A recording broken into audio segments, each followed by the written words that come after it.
দীপক মান্তি উৎকল বার্তায় স্বাগত জানায়। এসছি শেষনাগে, দুর্দান্ত জায়গা। শেষনাগের পাড়ে বসে রয়েছি, যার দিকে দেখেন বরফ আর জল নিচে।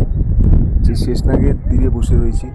আসলে শেষনাগের কয়েকটা পৌরাণিক মাহাত্ম্য আছে।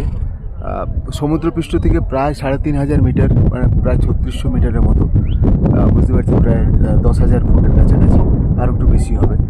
এবং চারদিকে এর যখন অমরনাথে মহাদেব যান এই পথে, সেই সময় শেষনাগকে তিনি এখানে ছেড়ে গেছিলেন। তার জন্য জায়গাটার নাম হচ্ছে শেষনাগ। অত্যন্ত পবিত্র জায়গা হিন্দু ধর্মের জন্য। তো সেই জায়গার সামনে আমি বসে রয়েছি এবং এখান থেকে পঞ্চতরণী হয়ে, এটা শেষনাগে আমরা আজকে থাকতেও পারি, নাও পারি। পঞ্চতরণী হয়ে পৌঁছে যেতে হবে প্রায় এখান থেকে ১৩-১৪ কিলোমিটার পঞ্চতরণী। আবার ওখান থেকে আবার ৩-৪ কিলোমিটার হচ্ছে অমরনাথ। ফলে অনেকটা জায়গা যেতে হবে। আমি এই মুহূর্তে এখানে রয়েছি, দারুণ লাগছে। একা চুপচাপ বসে আছি, নিচ দিকে একটু নেমে এসছি।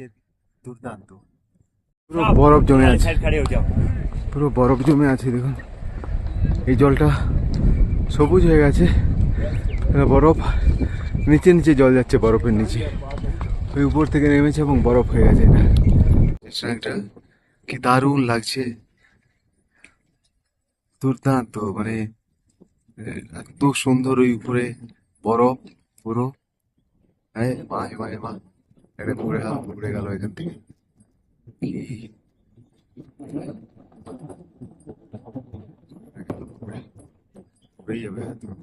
এটা ঘোড়া দৌড়ে গিয়ে একদম এর মধ্যে জলের মধ্যে পড়ে গেছে, সম্ভবত মরে যাবে।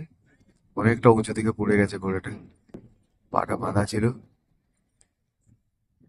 দৌড়ে যেয়ে পড়ে গেল নিচে, মরে যাবে আর কি। অনেকটা উঁচু এখান থেকে, পুরো পাথর আছে। শেষনাগ,